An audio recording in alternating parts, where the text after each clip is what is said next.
नमस्कार, स्वागत है आप सभी का हमारे इस खास प्रोग्राम में। मैं हूं आपके साथ सुनील चौहान। दर्शकों, गर्मी ने इस बार 70 साल का रिकॉर्ड तोड़ दिया है। मई और जून के बराबर गर्मी अब पड़ रही है और आईएमडी इसको लेकर येलो अलर्ट भी जारी कर चुका है कि आने वाले टाइम में लू बहुत चलेगी और गर्मी बहुत ज़्यादा पड़ेगी। साथ ही साथ ये देखा जा रहा है अस्पतालों में इस समय लूज मोशंस के पेशेंट्स बहुत आ रहे हैं, जिससे बहुत सारी परेशानियां देखी जा रही हैं।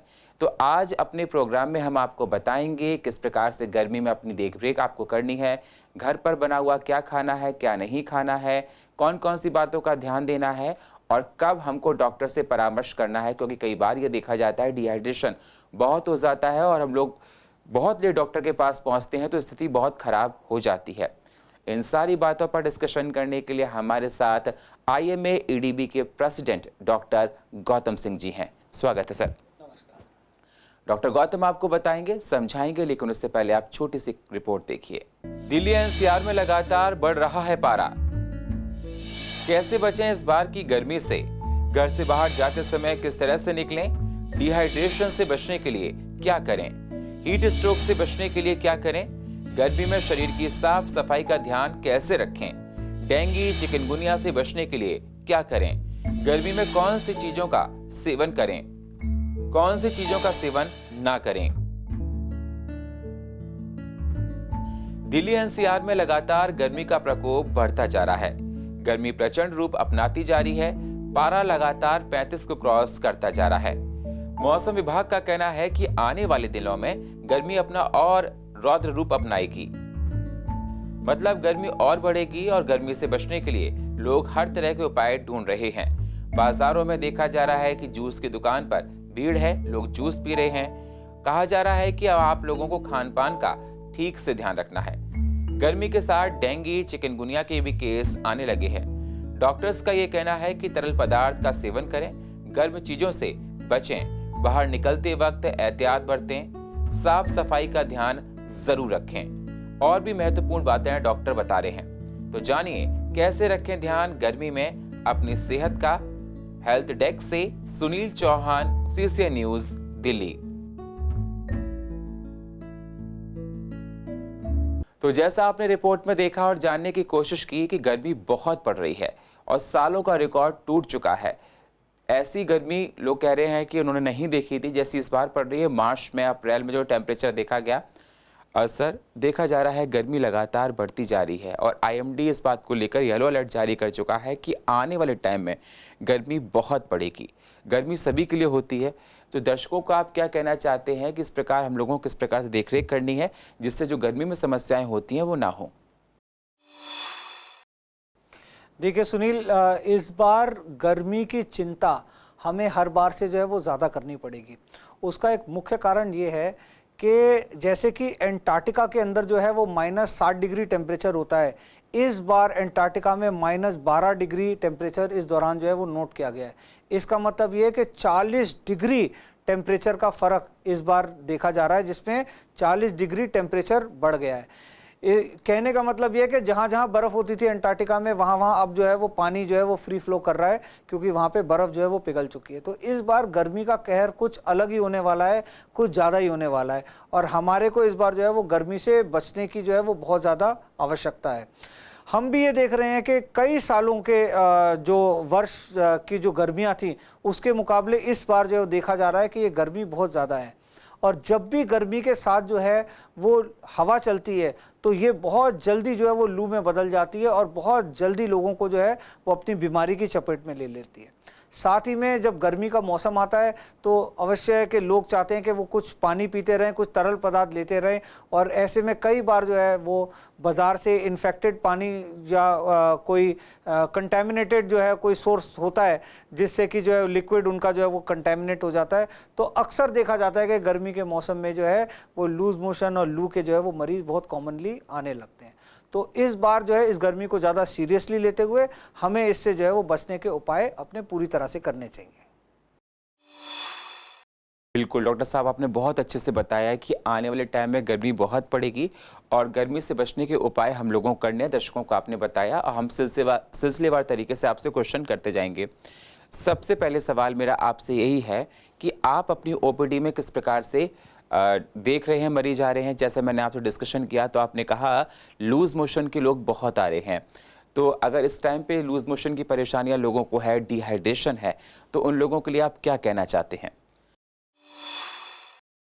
देखिए सुनील, सबसे पहले इस समय पे जो पेशेंट्स हमारे पास जो वो अधिकतर आ रहे हैं, जैसे मैं हार्ट स्पेशलिस्ट हूँ और हार्ट के जो मरीज़ होते हैं जिनको ब्लड प्रेशर, शुगर की भी दवाइयाँ चल रही होती हैं, किडनी की दवाइयाँ चल रही होती हैं, तो अक्सर जो है उनकी दवाइयों में कोई ना कोई ऐसी दवाई होती है जो कि थोड़ा सा जो है वो यूरिन आउटपुट को बढ़ा देती है, यानी कि पेशाब की क्वांटिटी को थोड़ा सा जो है वो बढ़ा देती है। ये बहुत ज़्यादा ज़रूरी होता है, इससे ब्लड प्रेशर भी जो है आपका नियंत्रित रहता है और इससे हार्ट भी आपका जो है मजबूत रहता है। तो डॉक्टर बहुत पसंद करते हैं ऐसी दवाई देने को जो कि हल्का सा जो है वो यूरिन आउटपुट को बढ़ाती है। मगर गर्मी के समय आते में दूसरी प्रॉब्लम इसके साथ साथ क्या हो जाती है कि हल्का डिहाइड्रेशन भी हो सकता है। हल्का डिहाइड्रेशन, और डिहाइड्रेशन थोड़ा जल्दी भी डेवलप हो सकता है, स्पेशली उन लोगों को जो ब्लड प्रेशर, शुगर की या हार्ट की या किडनी की दवाइयाँ ले रहे हैं। दूसरा, अक्सर ये देखा जाता है कि जो ब्लड प्रेशर के पेशेंट हैं या हार्ट के पेशेंट हैं, किडनी के पेशेंट हैं, ऐसे में कुछ ऐसी दवाई दी जाती है जो उनके पेशाब जो है वो काफ़ी ज़्यादा बढ़ा देती है। तो ऐसे लोगों को भी सावधान रहने की बहुत ज़्यादा ज़रूरत है कि अगर आपको लूज मोशन हुआ तो डिहाइड्रेशन जो है वो बहुत जल्दी हो जाएगा, या लूज मोशन नहीं भी हुआ, आपको खाली जो है वो गर्मी में लू लग गई तो आपको डिहाइड्रेशन जो है वो बहुत जल्दी हो जाएगा। तो इसलिए बहुत ज़्यादा ज़रूरी होता है जो लोग ऐसी दवाइयाँ ले रहे हैं, ब्लड प्रेशर की दवाइयाँ ले रहे हैं या हार्ट की या किडनी की कोई दवाइयाँ ले रहे हैं, तो वो अपने डॉक्टर से जो है वो संपर्क सही उचित समय पे करें और जल्दी करें। अगर उनको कोई दिक्कत आ रही है तो ये ना सोचें कि 1 दिन 2 दिन 3 दिन बाद देख लेंगे। आपको तो अपने डॉक्टर के पास जो है वो जैसे ही आपको ये लगे कि मेरी तबीयत ठीक नहीं है, मुझे गर्मी लग गई है, लू लग गई है, लूज मोशन हो गए, तो एक बार अपने डॉक्टर से सलाह ज़रूर कर लें कि इसमें क्या दवाइयाँ चलनी चाहिए, क्योंकि अधिकतर हो सकता है कुछ दवाई देने की जगह कुछ दवाई बंद करने से आपकी जो है वो स्थिति जो है उसमें सुधार ज़्यादा हो सकता है। दूसरा, ऐसे लोग हैं जिनको ऐसी कोई बीमारी नहीं है मगर उनको जो है वो लूज मोशन लग जाता है। तो ऐसे समय के अंदर लूज मोशन लगने से क्या होता है कि लूज मोशन के साथ साथ अधिकतर ये भी देखा गया है सुनील कि उल्टी भी लोगों को लग जाती है साथ में। तो इसको हम गैस्ट्रो इंटेस्टिनल इन्फेक्शन कहते हैं, एक्यूट जीई कहते हैं, जो हमारी बीमारी होती है एक्यूट गैस्ट्रो इंटेस्टिनल इन्फेक्शन, जिसके अंदर क्या होता है कि लूज मोशन के साथ साथ उल्टी भी लग जाती है। तो ऐसे में सबसे बड़ी प्रॉब्लम ये हो जाती है कि लोग ओआरएस भी नहीं ले सकते या लिक्विड भी ज़्यादा नहीं ले सकते, क्योंकि लेते ही उनको जो है वो उल्टी हो जाती है और इनफैक्ट ज़्यादा बॉडी में से जो है फ्लूइड लॉस हो जाता है, जितना लूज मोशन में हो रहा है वो और जो उल्टी के माध्यम से हो रहा है वो, तो ज़्यादा जो है वो फ्लूइड लॉस हो जाता है बॉडी से। तो ऐसी स्थिति भी जो है वो खतरनाक ज़्यादा होती है। ऐसी स्थिति में डिहाइड्रेशन ज़्यादा हो सकता है। और इसके अलावा जो हमारे पेशेंट है जिनको जो है वो खाली लूज मोशन लगा है, अगर वो पूरी मात्रा में पानी नहीं पीते हैं, जब लूज मोशन उनको लगा है, खूब ज़्यादा मात्रा में पानी नहीं पीते हैं, तो ऐसे में देखा गया कि उनकी जो है वो पेशाब की क्वांटिटी काफ़ी कम हो जाती है, डिहाइड्रेशन के साइंस आ जाते हैं। डिहाइड्रेशन के शुरुआती साइंस ये हैं कि आपको ऐसा लगेगा कि आपकी स्किन जो है वो थोड़ी सी ड्राई हो गई है या खुरदुरी सी हो गई है, कोर्स हो गई है, या आपको ऐसा लगेगा कि जो है होंठ जो है वो सूखे हुए हैं, होंठों पे क्रैकिंग आ जाएगी, प्यास लगने की स्थिति आ जाएगी। और एक चीज़ हम सुनील कहते हैं स्किन टर्गर। स्किन टर्गर का मतलब ये होता है अगर हमने चमड़ी को ऐसे उठाया छोड़ा तो तुरंत जो है वो वापस चली जाएगी, मगर जो लोग थोड़े से डिहाइड्रेटेड होंगे उनकी स्किन को उठा के छोड़ो तो चमड़ी दोबारा वापस से जाने में जो थोड़ा सा समय लगेगा। तो हमें ये देख के पता चल जाता है स्किन टर्गर को देख के कि ये पेशेंट जो है थोड़ा सा डिहाइड्रेटेड है। इसके साथ साथ जो इसके ऊपर के सिम्टम्स हैं, जो ज़्यादा खतरनाक सिम्टम्स हैं डिहाइड्रेशन के, उसमें या तो जो है पेशाब कम होना और उसके बाद जो है बेहोशी सी आनी, चक्कर सा आना, या अजीब अजीब बातें करने लगना जिसको बोलते हैं ऊपरी हवा लग गई हो, या साइकोसिस हम अपने मेडिकल टर्म में बोलते हैं। तो हल्का सा साइकोसिस या साइकेट्रिक बिहेवियर भी पेशेंट का हो जाता है जो पेशेंट डिहाइड्रेटेड होते हैं। तो इसलिए बहुत ज़्यादा ज़रूरी है गर्मी के समय में ये देखना कि लोग जो हैं वो डिहाइड्रेटेड ना हो। अगर उनको लूज मोशन और वॉमिटिंग की खासकर दिक्कत हो गई है तो डिहाइड्रेशन होने की संभावना बहुत ज़्यादा होती है। और ऐसे समय में आपने अपना हाइड्रेशन अच्छा रखना, यानी बॉडी के अंदर जो है वो पूर्ण मात्रा में जो है पानी को बनाए रखना, ये बहुत ज़्यादा ज़रूरी हो जाता है। बिल्कुल, आपने बहुत अच्छी बात बताई सर कि डिहाइड्रेट हम लोगों को नहीं होना है और डिहाइड्रेशन से बचने के लिए हमको पूरा अपना ऑस्मो रेगुलेशन को मेंटेन करना है। आपने कहा कि हाइड्रेटेड रहना है, नींबू पानी पिएं, शिकंजी पिएं और कोल्ड ड्रिंक के लिए आप हमेशा मना करते हैं। तली भुनी चीज़ों को हमको नहीं खाना है। अगला सवाल सर मैं आपसे ये करना चाहता हूँ, इसी में से एक सवाल निकल के आता है। कई बार ये देखा जाता है सर्दियों के मौसम में आप खान पान अलग बताते हैं, बरसात के मौसम में अलग बताते हैं, गर्मियों के मौसम में लोगों का डाइट चार्ट कैसा हो? बिल्कुल, बहुत ही बढ़िया सुनील ये प्रश्न है और मेरे को लगता है कि ये हमारे जो लोग हैं उनके लिए बहुत ज़्यादा ये चीज़ फ़ायदा देगा कि आपका डाइट चार्ट किस हिसाब से होना चाहिए। तो सबसे पहले तो डाइट में मैं बताता हूँ, क्योंकि गर्मी की हम बात करें तो लिक्विड्स के ऊपर आते हैं। लिक्विड जो है वो दो प्रकार के होते हैं, एक पानी का लिक्विड होता है और दूसरा लिक्विड हम मेडिकल भाषा में उसको लिक्विड मानते हैं जिसके अंदर कोई फ़ायदे की चीज़ें होती हैं। तो अगर हम ये देखें कि फ़ायदे की चीज़ें क्या क्या हो सकती हैं किस लिक्विड के अंदर, तो हम ये देख सकते हैं। नंबर 1 पानी की मात्रा। तो जो पानी की मात्रा जो है वो ज़्यादा करना, कितना हमें पानी पीना चाहिए, उतना पानी पीना चाहिए जितना हमारे बॉडी से पानी का लॉस हो रहा है। तो पानी का लॉस कितना हो रहा है, पानी का लॉस हम कैलकुलेट कर सकते हैं पसीने से। अगर किसी को पसीना ज़्यादा आ रहा है तो जितना पसीना आ रहा है उतनी क्वांटिटी में उसको जो है वो पानी का सेवन जो है वो ज़्यादा कर देना चाहिए। पसीना जब बूंद बन के गिरता है तो वो तो पसीना अलग होता है, मगर बहुत गर्मियों के अंदर हमारी स्किन को कूल करने के लिए भी इवेपोरेशन से जो है बॉडी के फ्लूइड जो है वो लॉस होते रहते हैं। तो वो इनसेंसिबल लॉस के लिए अगर मीडियम से थोड़ी ज़्यादा गर्मी है तो 600 ml या हम 800 ml की कमी मान सकते हैं कि 600 से 800 ml की कमी जो है वो आपको जो है वो पसीने से हो जाती है दिन भर में। तो आपको जो है वो इनसेंसिबल लॉस, या हम जब सांस लेते हैं तो हमारे सांस के साथ भी भाप बाहर निकलती है, तो ये भी एक तरह से जो है पानी हमारे बॉडी से बाहर निकल रहा है, क्योंकि जब सांस में भाप है उसके अंदर भी वाटर वेपर्स हैं, तो ये हमारे बॉडी का पानी जो है वो बाहर निकल रहा है। तो इसलिए हम ये लेके चलते हैं 600 से 800 ml इनसेंसिबल लॉस जो हमारी बॉडी का हो रहा है वो होना चाहिए। अगर किसी को इसके साथ साथ बुखार हो गया या वो ज़्यादा काम कर रहा है, पसीने उसको ज़्यादा आ रहे हैं, तो ये हमें समझना पड़ेगा कि गर्म तापमान के साथ भी हमारे बॉडी का लॉसेस ज़्यादा हो जाते हैं। तो 300 से 400 ml उसके भी हमें ऐड कर देने चाहिए पानी के अंदर।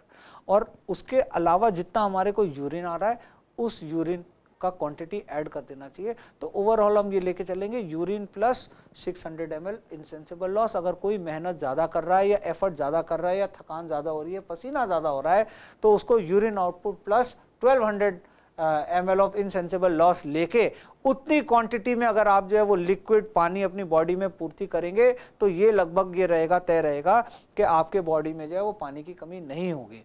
तो ये काफ़ी अच्छी क्वांटिटी होती है और ये आप ये समझ जाइए कि 2.5-3 लीटर तक की क्वांटिटी में ये बन सकता है, अगर आप अच्छे से जो है वो अपने आप को हाइड्रेट रखें। अगर आपको यूरिन आउटपुट कम आता है या आप दिन भर में वैसे ही इन जनरल पानी कम पीते हैं या आप थोड़ा सा आपका मुंह हमेशा सूखा रहता है, तो ऐसा हो सकता है कि 2-2.5 लीटर के आसपास ये बने।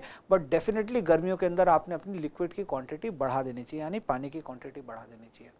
अगर आप जो है इसके साथ साथ कुछ मेहनत का काम कर रहे हैं और आपको एक तुरंत एनर्जी की ज़रूरत है, आपको ज़रूरत है कि तुरंत आपके अंदर जो है वो शक्ति आए जिससे कि आप थोड़ा काम कर सकें, या मेहनत का या हार्ड वर्क का आप काम कर रहे हैं, तो हम ये देखते हैं कि लिक्विड की कोई भी चीज़ है उसके अंदर अगर हम सिंपल शुगर यूज़ करेंगे तो वो हमारे लिए बहुत बेनिफिट होगी। सिंपल शुगर का जो है वो सबसे अच्छा उदाहरण है जूसेस। अगर हम कोई भी जूस लेते हैं, जैसे संतरा, मौसमी, कोई भी फल का जूस लेते हैं, तो ये सिंपल शुगर होती है, हमारी बॉडी में बहुत जल्दी एब्जॉर्ब होती है और इससे हमारे को जो है वो तुरंत ताकत मिल सकती है कि हम अपने दिन के जो दिनचर्या के काम कर सकें। तो ये एक तुरंत जो है वो ग्लूकोज हमारी बॉडी में एक एनर्जी रिक्वायरमेंट का, एक एनर्जी बूस्टर का जो है वो काम करता है। तो हम इस तरह से जूसेस को भी देख सकते हैं कि हम जूसेस अगर लेंगे तो हमारे बॉडी में लिक्विड जो है वो तरल पदार्थ बढ़ेगा। उसके बाद हम एक चीज़ लेके चलते हैं जिसको हम बोलते हैं useless calories. Sunil, useless calorie होती है जो आजकल पैक ड्रिंक्स के अंदर होती हैं, कोल्ड ड्रिंक्स के अंदर होती हैं, पैक टेट्रा जूस कैंस के अंदर होती है। This is all useless calorie. उसके अंदर जो है शुगर कंटेंट बहुत ज़्यादा हाई होता है। चाहे उसके अंदर आप देखें कभी कि उसके ऊपर लिखा होगा कि फूड कंटेन इतना सोडियम, इतना शुगर, ये वो, तो उसके अंदर शुगर कंटेंट जो है वो बहुत ज़्यादा हाई होता है। चाहे वो शुगर लेस हो, चाहे वो शुगर फ्री हो, चाहे वो नो एडेड शुगर हो। ये 3 अलग अलग टर्म यूज़ किए जाते हैं हमें कंफ्यूज करने के लिए, sugar free, no added sugar और शुगर लेस। अगर ये तीनों भी चीज़ें उसके अंदर हैं लिखी हुई किसी पैकेट ड्रिंक के ऊपर, तो मेरे हिसाब से वो पैकेट ड्रिंक हमें नहीं लेना चाहिए, वो हमारे लिए फ़ायदे की चीज़ नहीं है। तीसरी चीज़ ये है कि हमारे पुराने ज़माने से ये देखा जा रहा है कि गर्मियों का टाइम है, आम पन्ना पियो, गर्मियों का टाइम है, कोई थोड़ी सी जो है जलजीरा पी लेते हैं लोग, जो है लोग कंजी बना के पी लेते हैं, शिकंजी पी लेते हैं, तो ये बहुत ही ज़्यादा अच्छी चीज़ होती है। इसके अंदर हमारे को एनर्जी के साथ साथ हमारे को वो एसेंशियल विटामिन्स मिलते हैं, जैसे विटामिन सी की प्राप्ति होती है। हमारे को इसके अंदर जो है कई ऐसे एसेंशियल विटामिन मिलते हैं जिससे हमारी बॉडी जो है एकदम से तुरंत एक्टिव हो सकती है और तुरंत उसके अंदर एनर्जी ज़्यादा आ सकती है और काफ़ी कैलोरी रिक्वायरमेंट हमारी पूरी हो जाती है, जिससे हम जो है काफ़ी एनर्जेटिकली जो है वो दिन भर में काम कर सकते हैं। तो एक अच्छा हाइड्रेटेड आदमी और एक अच्छा वेल मेंटेन्ड आदमी जो कि आम पन्ना या कंजी या शिकंजी या इस तरह की कोई चीज़ भी पी रहा है, तो वो महसूस ये करेगा कि उसको दिन भर में काफ़ी एक्टिव लग रहा है, काफ़ी अलर्ट लग रहा है। तो ये हमारे पुराने ज़माने से जो हमारी एक नेचुरल ड्रिंक्स चली आ रही हैं, लस्सी हो गई, छाछ हो गई, ये बहुत सारी अच्छी चीज़ होती है इस टाइम पे ये लेना। अब सुनील, एक चीज़ हम ड्रिंक में ये भी ले लेते हैं कि किन चीज़ों को अवॉइड करना चाहिए। बड़ा शौक होता है बाहर जाके जो है जलजीरा पीने का या बाहर के गन्ने का जूस पीने का। इस टाइम पे ये सारी चीज़ें जो है वो बहुत इजीली अवेलेबल हो जाती हैं, मगर अगर गन्ने का जूस है, जैसे कि अगर वो साफ़ सफाई नहीं है तो वो आपको सिर्फ जो है वो एक शुगर क्वांटिटी बॉडी में डाल रहा है। डेफिनेटली आपको जो है वो एनर्जी मिलेगी काम करने की। जो लोग हार्ड वर्किंग है, खेतों में काम करते हैं, वो पिएं, या जो लोग जो है वो दिन भर मेहनत करते हैं, ठेली चलाते हैं, रोड पे चलते हैं, वो लोग गन्ने का जूस जब पीते हैं तो उनको बॉडी में तुरंत एनर्जी मिलती है और वो उनके लिए ठीक है। बट लोगों के लिए जो सीडेंटरी लाइफस्टाइल के अंदर है, अगर आप एसी के कमरे में सोते हैं, एसी के कमरे में उठते हैं, एसी के ऑफिस में काम करते हैं, एसी की गाड़ी में आते जाते हैं, तो शायद कहीं ना कहीं वो आपको जो है नुकसान दे सकता है। दूसरी चीज़, मार्केट में इस समय में आपको पीने के लिए जो है बहुत सारे रोड पे जो है लिक्विड बेचने वाले लोग मिल जाएंगे, तो उसके अंदर कभी शिकंजी है, कभी इस तरह की चीज़ें रोड पे बेचते हैं। तो अगर उसमें साफ़ सफाई का पूरा मेंटेनेंस नहीं होगा या पानी जो अच्छा इस्तेमाल नहीं किया गया होगा तो आप जो है वो बीमार पड़ सकते हैं। तो बाहर से जब पानी की आप चीज़ें कोई लें, लिक्विड चीज़ें लें, तो बहुत केयरफुल रहना चाहिए, क्योंकि पानी के अंदर थोड़ा सा भी अगर कंटेमिनेशन होगा तो आप जो है डेफिनेटली उससे आपको लूज मोशन और वॉमिटिंग स्टार्ट हो जाएंगे और लूज मोशन और डायरिया के क्वांटिटी जो है वो बहुत ज़्यादा बढ़ जाएगी। अब आते हैं खाने की चीज़ों में। तो खाने की चीज़ों में सबसे बढ़िया जो चीज़ होती है इस टाइम पे वो होता है सलाद। सलाद की चीज़ें आप ज़्यादा से ज़्यादा लें, फ्रूट्स आप ज़्यादा से ज़्यादा इस्तेमाल करें गर्मियों के अंदर। ये आपकी बॉडी में न्यूट्रिशन, हाइड्रेशन और एनर्जी रिक्वायरमेंट को अच्छा पूरा रखेंगे और आपके जो प्रोटीन्स हैं उसको आप अच्छे क्वांटिटी में लें। अगर आपको कोई किडनी की दिक्कत नहीं है तो आप दाल है, सोयाबीन है, ये सारी चीज़ें आप अच्छी मात्रा में ले सकते हैं। और आप जो है अपने कार्बोहाइड्रेट कंटेंट्स को जो है वो थोड़ा सा, जो आपके कार्बोहाइड्रेट जो रोटी से और चावल से आते हैं उनको थोड़ा सा जो है कंट्रोल करें। तो आलू, चावल और रोटी, इसको फ्राइड चीज़ों को आप कंट्रोल करें। तो जो एक थाली आपकी बनती है, उस थाली में मैं ये कहता हूँ कि जो एक नॉर्मल दोपहर की थाली होती है खाना खाने की, जो आपकी मेन मील की थाली होती है, अधिकतर हम लोग सुनील 3 मील लेते हैं, मगर या तो आपका ब्रेकफास्ट एक मेन मील होता है या किसी का लंच या किसी का डिनर वो मेन मील होता है, बाकी के मील 2 छोटे मील होते हैं। तो जो आपका मेन मील की थाली है उसके अंदर आपके पास 2 गिलास हों, 1 गिलास हो सकता है पानी का हो, 1 गिलास छाछ का हो, या 1 गिलास आपके पास लस्सी का हो तो 1 गिलास आम पन्ना का हो। तो आपके 2 गिलास जो है वो भर के लिक्विड हो। आपके पास 1 कटोरी जो है उसके अंदर कोई दाल या कोई प्रोटीन की चीज़ें हो, जैसे सोयाबीन है या नॉनवेज लोग खाते तो नॉनवेज हो सकता है, करी हो सकती है, तो 1 प्रोटीन की चीज़ हो। आपकी जो थाली है उसकी आधी थाली जो है वो सब्जियों से भरी हो, आधी थाली जो है सब्जियों से भरी हो, चौथाई थाली में आपने प्रोटीन रख दिया, और जो चौथाई थाली है आपकी, उस चौथाई थाली के अंदर या तो 1 रोटी हो या उसके अंदर थोड़े से चावल हो। तो ये आपकी एक बैलेंस थाली बन जाएगी और ये बैलेंस थाली आपको गर्मियों में जो है वो बहुत लॉन्ग टर्म लेके जाएगी। स्पेशली जो सीजनल फ्रूट्स हैं गर्मियों में जो आते हैं, जैसे कीवी आता है, अंगूर आता है, आम आता है, तो ये बहुत अच्छे होते हैं, तरबूज आता है, खरबूजा आता है, ये सब वाटर कंटेंट ज़्यादा रखते हैं और ऐसे फ्रूट्स को जो है वो गर्मियों में लेना, तो ये आपकी सेहत के लिए बहुत अच्छा रहेगा। बहुत बहुत अच्छी बात सर आपने बताई और बहुत विस्तार से बताई कि आपने पहली बात तो ये कही कंटेमिनेशन वाटर अगर होगा तो आपने कहा डिहाइड्रेशन हो सकता है और लूज मोशंस हो सकते हैं हमारे अंदर, आपने कहा वोमिटिंग भी हो सकती है। और दूसरी बात आपने कहा कि डाइट हमेशा बैलेंस होनी चाहिए, जो थाली हो उसमें लस्सी भी हो, छाछ भी हो, आम पन्ना भी हो, जो हम लोगों को गर्मी के प्रकोप से बचाएगा। ये बात बता दी। अगला सवाल सर मेरा आपका है कि आने वाले टाइम में हीट स्ट्रोक भी चलेगी और जो लोग फील्ड पर काम करते हैं, जैसा आपने कहा कि जो मजदूर वर्ग हैं उनको बहुत सारी, चाहे कितना भी हो काम तो करना है, मकान बना रहे हैं, सड़कों को बना रहे हैं, तो उनके लिए आप क्या कहना चाहते हैं कि उनको ऐसी कौन सी चीज़ों का इस्तेमाल करना है जिससे जिस टेम्परेचर से बचा जा सके और घर से बाहर निकलते हुए चाहे हम लोग भी हों कौन सी बातों का ध्यान रखें जिससे सूर्य की तपिश से बच सकें? सुनील, बहुत ही ये इम्पोर्टेंट चीज़ है। अगर हम इसको एक नियमित रूप से जो है वो अपना एक नियम बना लेंगे अपने जीवन के अंदर, तो हम गर्मी से कभी भी जो है वो ज़्यादा बीमार नहीं पड़ेंगे। तो अगर आप जो है वो हीट स्ट्रोक से बचना चाहते हैं, स्पेशली इंडिया के प्लेन्स के अंदर जहाँ पे गर्मियाँ ज़्यादा पड़ती हैं, और दिल्ली का जैसे एटमॉस्फेयर होता है कि इसमें एयर के अंदर मॉइस्चर ज़्यादा नहीं होता है, जैसे बॉम्बे है उसके अंदर एयर के अंदर मॉइस्चर बहुत ज़्यादा है, तो उसकी गर्मी एक अलग तरह की चीज़ है, अलग प्रॉब्लम लेके आती है। मगर दिल्ली की जो गर्मी है, राजस्थान की, दिल्ली की, हरियाणा की, जयपुर की, ये जो गर्मी है, प्लेन्स की जो गर्मी है, इसके अंदर अगर आप जो है वो गर्मी में बाहर निकल रहे हैं और आपका सर कवर्ड नहीं है, यानी कि आपने टोपी नहीं पहन रखी, आपके हाथ में छतरी नहीं है, आपका सर कवर्ड नहीं है, आप अगर लेडीज़ हैं वो खाली दुपट्टा अपने सर पे रख लेती हैं तो उसको माना नहीं जाएगा। अगर आपके पास जो है सर कवर्ड नहीं है और सीधा धूप आपके ऊपर पड़ रही है। दूसरी चीज़ ये है कि अगर आपने पूरे कपड़े नहीं पहन रखे, आपने कपड़े जो है आधे आस्तीन के पहन रखे हैं, निक्कर पहन रखी है, लड़कियां आजकल जो है वो स्लीवलेस पहनना पसंद करती हैं, स्कर्ट्स पहन लेती हैं क्योंकि गर्मी बहुत ज़्यादा होती है। तो अगर आपने कपड़े ऐसे पहन रखे हैं जिससे आपके तन के ऊपर जो है सूरज की तपश आ रही है और आपका तन जो है वो डायरेक्ट गर्म हो रहा है और आपको पसीना नहीं आ रहा है, तो इसका मतलब ये है कि गड़बड़ है। इसका मतलब ये है कि वो मौसम लू का है। इसका मतलब ये है कि आप बहुत जल्दी बीमार पड़ने वाले हैं घंटे 2 घंटे के अंदर। अब आपको क्या करना है कि अगर आप जो है सूरज से अपने आप को कवर कर सकते हैं तो अपने आप को सूरज से कवर करिए और आप कंटिन्यूसली पानी का जो है वो सेवन करना शुरू कर दीजिए।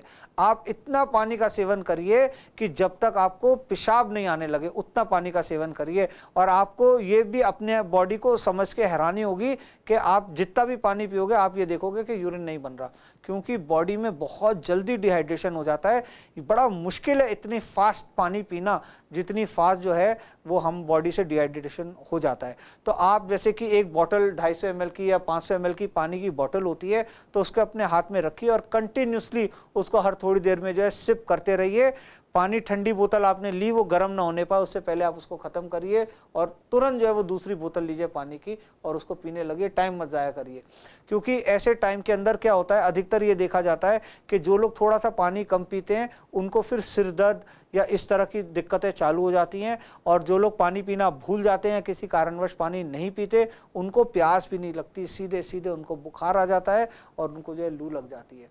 तो बहुत ही ज़्यादा ज़रूरी है कि अगर आप कोई गर्मी की जगह में ओपन एरिया के अंदर है, ओपन मैदान है, ओपन फील्ड है, आप जैसे कि लोग आजकल फार्म हाउस में चले जाते हैं, वहाँ जाके बीमार पड़ के वापस आ जाते हैं क्योंकि पानी की क्वांटिटी जो है वो लोग कम पीते हैं। तो एक तो सर के ऊपर डायरेक्टली धूप नहीं आनी चाहिए, और अगर आपके जो है वो सर के ऊपर डायरेक्टली धूप आ रही है तो कंटिन्यूसली पानी पीजिए, खूब सारा पानी पीजिए। अगर आप इनडायरेक्ट सनलाइट के अंदर है तो भी आपको काफ़ी पानी पीने की ज़रूरत है, मगर आप जो है वो अपने पेस पे पानी पी सकते हैं। अगर डायरेक्ट सनलाइट के अंदर है तो आपको बहुत तेज़ी से पानी पीने की ज़रूरत है। ये भी बहुत महत्वपूर्ण बात बताई सर ने कि अगर पानी आप ठीक से लेते रहेंगे प्रॉपर तरीके से तो लू लगने के चांसेस बहुत ज़्यादा हैं। जो लोग मार्केटिंग में हैं, मतलब फील्ड में जॉब करते हैं, तो सर ऐसे लोगों को तो बाहर निकलना ही पड़ेगा, सभी को बाहर निकलना पड़ता है। तो आपने कहा कि 250-500 ml की बोतल को साथ में रखें और टाइम टाइम पर पानी पीते रहें जिससे कोई परेशानी डिहाइड्रेशन की ना हो। और आपने कहा अगर पानी कम पीते हैं तो सिर में दर्द हो सकता है, बुखार आ सकते हैं और परेशानी हो सकती है। इसमें एक सवाल और निकल कर आता है, आपने कहा बुखार, जब सर टेम्परेचर बहुत ज़्यादा हो जाता है तो लोग घबराने लगते हैं, कहते हैं कि चलो आप पैरासीटामोल देते हैं कि टेम्परेचर को डाउन करने के लिए। लेकिन बहुत से डॉक्टर मना करते हैं कि गर्मी के बुखार में पैरासीटामोल नहीं देनी चाहिए। मैं आपसे जानना चाहता हूं कि स्पंज बात दे रहे हैं, टेम्परेचर नहीं उतर रहा है, उस कंडीशन में क्या करना है डॉक्टर के पास पहुंचने से पहले? नहीं, देखिए सुनील, बुखार का तो बड़ा सिंपल एक लॉजिक है। कभी भी बुखार हो तो आप पैरासीटामोल ले सकते हैं। ये काफ़ी सेफ़ एक दवाई होती है और काफ़ी इफ़ेक्टिव होती है और बहुत ही कम इसके साइड इफ़ेक्ट होते हैं। कुछ लोग होते हैं जिनको पैरासीटामोल से साइड इफ़ेक्ट्स होते हैं, उनको सूट नहीं करती, या कुछ ऐसी स्पेशल कंडीशंस होती हैं जिसके अंदर पैरासीटामोल नहीं देते, तो उसको छोड़ के उसके अलावा अधिकतर लोग जो है इसको इस्तेमाल करते हैं और हर प्रकार के बुखार के अंदर ये काम करता है। बट पॉइंट यही है कि अगर आपको जो है वो गर्मी की वजह से बुखार आया है तो इसका मतलब यह है कि आपकी बॉडी स्वेट नहीं कर रही, आपकी बॉडी जो है वो हीट लॉस, हीट जो है वो अब्जॉर्ब कर रही है और बॉडी जो है वो इवेपोरेशन का प्रोसेस नहीं हो रहा, तो ऐसे टाइम के अंदर जो है वो कोल्ड स्पंजिंग जो है वो देना वो ज़्यादा इफेक्टिव होता है और वो काफ़ी ज़्यादा ज़रूरी होता है। ऐसे में ठंडी पानी की पट्टियाँ जो सर पे रखना, बगल में रखना, को जो है वो ठंडे पानी से जो है वो गीला करता रहना, ये काफ़ी ज़्यादा इफेक्टिव होता है और काफ़ी अच्छा भी होता है। बट अदरवाइज आप जो है वो सेफली पैरासीटामोल को किसी भी प्रकार के बुखार में इस्तेमाल करिए, उसकी कोई चिंता की। बिल्कुल, बहुत बहुत शुक्रिया डॉक्टर गौतम, आप हमारे इस मंच पर आए और आपने बहुत महत्वपूर्ण विषय पर चर्चा की, क्योंकि टेम्परेचर लगातार बढ़ता जा रहा है दिल्ली एनसीआर का, और ये विषय जो हमने आज चुना था इसलिए आपको आमंत्रित किया क्योंकि जो बातें आपने बताई हैं हमारे तमाम दर्शकों को, लाखों दर्शकों के लिए बहुत महत्वपूर्ण है। हम आपको फिर आमंत्रित करेंगे इसी टॉपिक पर, जैसे जैसे हालात बनते जाएंगे हम दर्शकों को अहम बातें बताते जाएंगे। बहुत बहुत शुक्रिया सर। तो देखा आपने, डॉक्टर गौतम सिंह जी ने आपको बताया, समझाया कि गर्मी में अपनी सेहत का ध्यान रखिए, तापमान लगातार बढ़ता जा रहा है। सर की सारी बातें आप लोगों के लिए बेहद महत्वपूर्ण हैं, हम सब लोगों के लिए, क्योंकि गर्मी की तपिश बहुत ज़्यादा है। अगर इस प्रकार से रखते हैं, खान पान इस प्रकार से रखते हैं, तो हम लोगों को गर्मी नहीं लगेगी और कोई परेशानी हम लोगों को नहीं होगी और आराम से सीज़न निकल जाएगा। और फिलहाल हमारे इस खास प्रोग्राम में इतना ही। बाकी खबरों के लिए आप बने रहिए CCN के साथ। तब तक के लिए नमस्कार।